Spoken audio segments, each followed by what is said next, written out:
Have you ever wondered why Bengalis are so unique, not just in culture, language, or food, but right down to our DNA? The answer lies in thousands of years of history, migration, and survival. This is the story written in our blood, and it might just blow your mind. Bengal, both West Bengal and Bangladesh, sits in one of the most genetically rich regions in the world. Why? Because it's at the crossroads of South Asia, Southeast Asia, and even Central Asia. For over 10,000 years, humans have been migrating through this corridor. Traders, nomads, invaders, settlers. We didn't just inherit languages or customs, we inherited genes. You've probably heard Bengalis are Indo-Aryan, but that's only part of the story. Genetic studies show that the average Bengali has a complex mix of ancestries: Indo-Aryan from northern India, Dravidian from the south, Tibeto-Burman from the northeast, Austroasiatic from ancient hunter-gatherers, and even Middle Eastern or Central Asian DNA. The Bengali genome is a layered history book. Even our language hints at this deep mix, evolving almost independently while holding ancient roots. Part 4. Unique genetic markers and health. Here's where it gets scientific. Bengalis have been found to carry unique genetic markers not often seen elsewhere.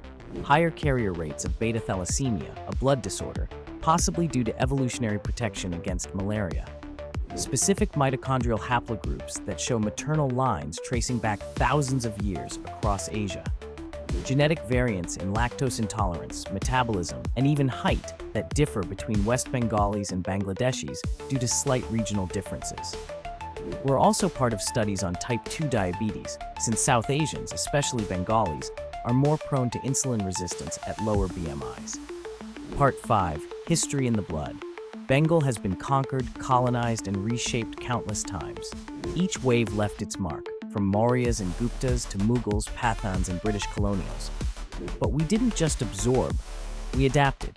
This is why the average Bengali can carry both the warrior genes of Central Asia and the agrarian genes of ancient river civilizations. Part 6. Cultural resonance and identity. What makes our DNA even more unique? The culture that came with it. Genetic studies show that Bengal's diversity is mirrored in our music, folk rhythms from tribal East Bengal to classical gharanas of Kolkata. Cuisine, the perfect marriage of East Asian spice logic and Mughlai depth. Looks, from fair-skinned, sharp-featured Bengalis to dark-skinned, wide-eyed ones, all of us equally Bengali. And despite this diversity, we've created one of the richest literary and cultural ID